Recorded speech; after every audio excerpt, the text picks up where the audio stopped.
Hello everyone, आज है 5 जुलाई और आज इस वीडियो में हम बात करने जा रहे हैं आईटीसी लिमिटेड के बारे में। देखिए, आईटीसी के शेयर ने पिछले कुछ महीनों में बहुत बहुत बहुत अच्छी तेज़ी दिखाई है। देखिए, एक टाइम ऐसा भी था जब लंबे समय तक ये 200 रुपये की रेंज में अटक रहा था और मार्केट का जोकर कहा जाता था इसको। लेकिन उसके बाद जो इसने परफॉर्मेंस दिखाई है वो लगातार शानदार रही है। इनके नतीजे भी बहुत अच्छे आए और शेयर ने लगातार अच्छा परफॉर्म किया है। लेकिन अभी हाल फिलहाल में दोबारा से डीमर्जर की खबर शुरू हो चुकी है और मैनेजमेंट ने खुद बताया है। हालांकि इससे पहले भी मैनेजमेंट ने कई बार इसके बारे में बताया ज़रूर है, लेकिन इस बार जो पॉसिबिलिटीज़ है वो ज़्यादा हो चुकी है, जिसके बारे में इस वीडियो में हम बातचीत भी करेंगे। लेकिन उससे पहले अगर आपने अभी तक चैनल को सब्सक्राइब नहीं किया है तो प्लीज़ अभी इसे सब्सक्राइब कर लीजिए, क्योंकि आगे भी बहुत सारे वीडियोज़ हैं जो आपको काफ़ी ज़्यादा हेल्प करेंगे। तो आईटीसी का जो शेयर है ये 475 रुपये के आसपास ट्रेड कर रहा है। और देखो, जैसे ही ये डीमर्जर की खबर आई थी 465 रुपये से लगातार तेज़ी बनी 480 पे गया, लेकिन उसके बाद थोड़ा थोड़ा करेक्शन अभी ये दिखाना शुरू कर रहा है। अगर पिछले एक महीने की बात करें तो पिछले एक महीने में लगातार बड़ी रफ्तार आई है, तकरीबन 7.5% की तेज़ी देखने को मिली है। एक्चुअली में अगर आप देखें तो पिछले एक हफ्ते में बड़ी रफ्तार आई है। अब देखिए, 445 रुपये के आसपास शेयर था, बड़ी रफ्तार इसने दिखाई अभी हाल फिलहाल में। एक साल में तो भैया वाकई में बेहतर परफॉर्मेंस दिखाया है, 65% की रफ्तार है। और देखो, बड़ी रफ्तार के बाद कुछ टाइम के लिए अगर ये ठंडा पड़ता भी है तो वापस तेज़ी दिखाता है, वापस थोड़ा सा ठंडा पड़ता है, वापस तेज़ी दिखाता है और भाग रहा है ये। खबरों का बाजार भी यहाँ पर गर्म रहा है। 5 साल में अगर आप देखो तो 73% का ग्रोथ है। लेकिन अगर इसके लोअर लेवल से मैं कंपेयर करूँ जो कि 160 रुपये से भी नीचे था, तो बेहतर तेज़ी है। देखिए, लंबे समय तक ऐसा रहा कि ये अटका रहा था 200 रुपये की रेंज में। मार्केट का जोकर कहते थे लोग कि भैया पूरा बाजार रिकवर कर रहा है, ये रिकवर नहीं कर रहा है। लेकिन जब इसने भागना शुरू किया 2022 फरवरी से, तो 2022 पूरा साल इनके लिए बहुत ही शानदार रहा और इवन 2023 भी काफ़ी शानदार है। पिछले 1.5 साल से इसने पूरा पासा पलट दिया है, ये आप कह सकते हैं। पिछले 1.5 साल से इसका पूरा पासा पलट चुका है और बड़ी रफ्तार इसने दिखाई है, जिसके पीछे की वजह है कि अच्छा परफॉर्मेंस। देखो, कोविड के चलते इनका जो मेन बिजनेस था सिगरेट और टोबैको वाला, वहाँ पर सबसे बड़े झटके लग रहे थे, लेकिन अभी वो दौड़ना शुरू कर चुका है। इनका एफएमसीजी कारोबार बहुत अच्छा चल रहा है। होटल बिजनेस है जो कोविड के टाइम पे दिक्कत झेल रहे थे, वो वापस दौड़ना शुरू कर चुके हैं और अभी उसी होटल बिजनेस को भैया डीमर्जर करने की बातचीत चल रही है और बहुत जल्दी ये चीज़ें कंप्लीट करी जा सकती है। यहाँ पर अगर आप देखें तो ITC is looking at finalising the long standing proposal for demerging its hotel businesses. देखो, लंबे समय से ये प्रपोजल था, लेकिन देखो उन्होंने क्यों नहीं किया था, क्योंकि कोविड के चलते इस सेक्टर को झटका लगा था। यहाँ पर अगर आप देखोगे तो को पेंडेमिक के चलते दिक्कत में था। ये sir process for demerger of hotel business is under way. ITC to explore alternate structure for hotel businesses in line with the industry dynamics. यह CNBC TV 18 की रिपोर्ट है और यहाँ पर कहना है कि भैया सेपरेट लिस्टिंग होटल सेक्शन की करी जाएगी, वो उसको कंसिडर कर रहे हैं ये।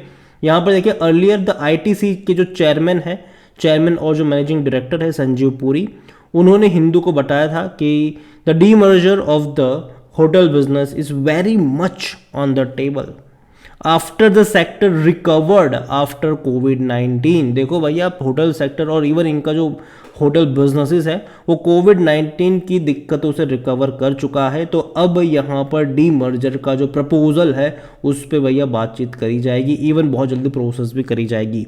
Puri said that the company is thinking of an alternative business structure for its hotel business after a strong recovery in hotel industries. He said the proposal demerge is back on the table. दोबारा भी table पर आ चुका है ये, और एक अच्छी बात है कि अगर बिजनेस यहाँ पे डिमर्ज होगा। क्योंकि देखो, अभी अगर आप बात करो आईटीसी लिमिटेड के अंदर, इनका सिगरेट वाला बिजनेस है, इनका होटल वाला बिजनेस है, इनका एफएमसीजी वाला बिजनेस है, इनका आईटी वाला बिजनेस है, इनका एग्री वाला बिजनेस है, इनका पैकेजिंग वाला बिजनेस, सब कुछ इसी के अंडर में है। तो शुरुआत कर रहे हैं अपने होटल बिजनेस को पहले डीमर्ज करने को लेकर। आप देखिए यहाँ पर the companies hotel business recorded 101% increase in its revenue.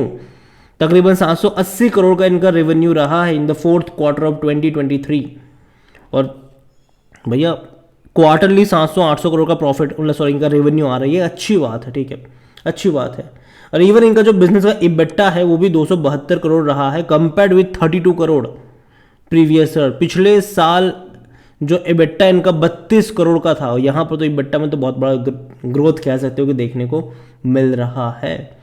तो देखा जाए तो अच्छी बात है, इनके रेवेन्यू में बहुत बड़ी तेज़ी आ रही है। और यहाँ पर आईटीसी ने हालांकि डिविडेंड भी अच्छा अनाउंस कर रही है। तो देखते हैं कि जब कंपनी होटल बिजनेस जब अलग होगा तो उसका डिविडेंड किस तरीके से होगा, पूरा का पूरा खेल क्या होगा। लेकिन ओवरऑल मैं मान के चल रहा हूँ कि जो भी है वो बेहतर हो रहा है। यहाँ पर आईटीसी को लेकर अगर हम बात करने जाए तो आईटीसी का जो इसका मार्केट कैप है वो बहुत बड़ा है, 5,80,000 करोड़ के आसपास का इसका मार्केट कैप है। इतनी बड़ी तेज़ी के बावजूद भी इसका जो पी रेशियो है वो 30 का है, जो कि एवरेज इंडस्ट्री से अभी भी कम है। करंट रेशियो भी अच्छा है, आरओई भी अच्छा है, लो डेट, कंपनी के ऊपर कर्जा नहीं है, बहुत अच्छी बात है ये। और लेकिन हालांकि नेट प्रॉफिट मार्जिन थोड़े से कम रहे पिछले 3 साल के अगर आप देखोगे तो, लेकिन डिविडेंड शानदार है यहाँ पर। आप देखिए यहाँ पर डिविडेंड कितना पे कर चुका है ये इस बार 2023 में, तो बहुत अच्छा पे किया है। 6 रुपये का पे किया, फिर 2 रुपये 75 पैसे का पे किया, फिर 6 रुपये 75 पैसे का इसने पे किया। तो कुल मिलाकर डिविडेंड से माला माल तो ऑलरेडी ये कर चुका है। पिछले साल भी अगर आप देखो तो 5 रुपये 25 पैसे, फिर 6 रुपये 25 पैसे, तो हर साल ये डिविडेंड बढ़ाता जा रहा है। मतलब ज़्यादा पैसा पे आउट कर रहा है ये अपने इन्वेस्टर्स को। तो ये एक अच्छी बात है मेरे हिसाब से, काफ़ी अच्छी बात है। कह सकते हैं कि ऑलमोस्ट 15 रुपये 50 पैसे का इसने आपको डिविडेंड पे कर चुका है ये अभी के टाइम पर, जो कि बहुत अच्छा है ये। और कंपनी के अगर आप रेवेन्यू देखो तो बहुत तेज़ी से इंक्रीज भी हो रहे हैं।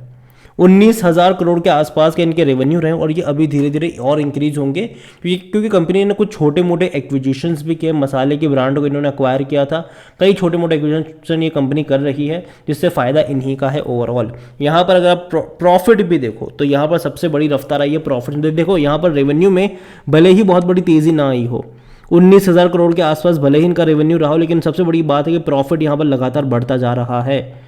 4,000 से 5,000 करोड़ पर पहुंच चुका है इनका प्रॉफिट, क्योंकि मार्जिन्स में इंप्रूवमेंट आई है। और जो इनका मेन बिजनेस है सिगरेट और टोबैको का, वहाँ पर एक बहुत बड़ा जंप देखने को अभी मिल रहा है। एफएमसीजी में भी अच्छा परफॉर्म कर रहा है, इसमें कोई शक की बात नहीं है। कंपनी में अगर हम बात करें शेयर होल्डिंग की, तो शेयर होल्डिंग में यहाँ पर प्रमोटर ऐसा सच कोई है नहीं। पब्लिक के पास 14.54% की होल्डिंग है, एफआईएस के पास 43.35% की होल्डिंग है, डीआईएल्स के पास 42.11%, जिनमें से इंश्योरेंस कंपनी और म्यूचुअल फंड बहुत बड़ी क्वांटिटी लेकर बैठे हैं। म्यूचुअल फंड के पास 9.47% की होल्डिंग है, 20.40% इंश्योरेंस कंपनी के पास है, 12.24% अदर डीआईएल्स के पास है, जिनमें से एक गवर्नमेंट भी है। सरकार भी यहाँ पर आईटीसी में पैसा लगाया है सरकार ने यहाँ पर। और देखो बीच में जब आईटीसी में गिरावट आई थी उसकी एक वजह ये भी थी कि खबरें उड़ना शुरू हो चुकी थी कि गवर्नमेंट अपनी क्वांटिटी बेचेगी, लेकिन बाद में ऐसा कुछ हुआ नहीं। और इवन सरकार ने भी कहा कि भाई उनका कोई प्लान अभी तक बेचने का है नहीं। अभी के लिए आईटीसी अगर खरीदारी करिए, बने रहिए। फ्रेश बाइंग की जहाँ तक बात है, मेरे हिसाब से हर गिरावट के लेवल पर आप चाहो तो उसको ऐड करके चल सकते हो लॉन्ग टर्म के लिए। और देखो ऐसा नहीं कि मैं आज बात कर रहा हूँ इसके ऊपर, अगर आप चैनल को रेगुलर फॉलो करते हो तो आईटीसी के ऊपर कई सारे मेरे वीडियोस थे। जब आपको ये 180 पे मिल रहा था, 200 पे मिल रहा था, 250 पे मिल रहा था, हर बार मैंने कहा खरीदो और भूल जाओ, खरीदो और भूल जाओ। भले ही लोग इसको मार्केट का जोकर कह रहे हैं, लेकिन जब इसकी वैल्यू अनलॉक होगी, जो कि होने वाली थी है, क्योंकि जो इनके अलग अलग बिजनेसेस है, कल को अगर वो डीमर्ज होंगे तो बहुत बड़ा फायदा होगा और अच्छा डिविडेंड तब तक पे आउट आपको ये करता रहेगा। ये मैंने तब भी कहा था, अभी भी मेरा सेम स्टेटमेंट है कि जब भी गिरावट आए खरीदारी के मौके यहाँ पर बनेंगे। लॉन्ग टर्म के लिए मुझे ये कंपनी पसंद है। और जहाँ तक इनके बिजनेसेस की बात है, मुझे तक धीरे धीरे ही सही, लेकिन इनके जो बाकी जो बिजनेस है वो डीमर्ज होते आपको नज़र आ सकते हैं, तो नज़र रखिएगा इसके ऊपर। इसके अलावा एनालिसिस के लिए जिस पोर्टल का मैं इस्तेमाल कर रहा हूँ, ट्रेड ब्रेन्स, अगर आप भी इसको यूज़ करना चाहते हैं तो लिंक मैं आपको डिस्क्रिप्शन में दे दूंगा। कई सारे बेहतरीन फीचर्स है जहां पर आप एक क्लिक में फंडामेंटली स्ट्रॉन्ग पेनी स्टॉक को ढूंढ सकते हैं, अच्छा डिविडेंड पे करने वाली कंपनी ढूंढ सकते हैं। इतना ही नहीं, जो बड़े बड़े इन्वेस्टर्स हैं वो क्या खरीद रहे हैं, उनका पूरा पोर्टफोलियो तक आप चेकआउट कर सकते हैं। तो जाइए, लिंक डिस्क्रिप्शन में है। और इवन अगर हम बात करें तो अभी हाल फिलहाल में ट्रेड ब्रेन में मिड ईयर सेल चल रहा है, जहां पर आपको 70% तक का डिस्काउंट मिल रहा है। तो फायदा उठाइए इस डिस्काउंट का, जो कुछ दिनों के लिए अवेलेबल है। वीडियो को यहीं पे एंड करूंगा। पसंद आया हो तो लाइक करो, शेयर करो। चैनल अगर आप पहली बार है तो प्लीज सब्सक्राइब करें। और आईटीसी के बारे में आप क्या सोचते हैं वो भी आप मुझे कमेंट में लिख के बता सकते हैं। Thank you.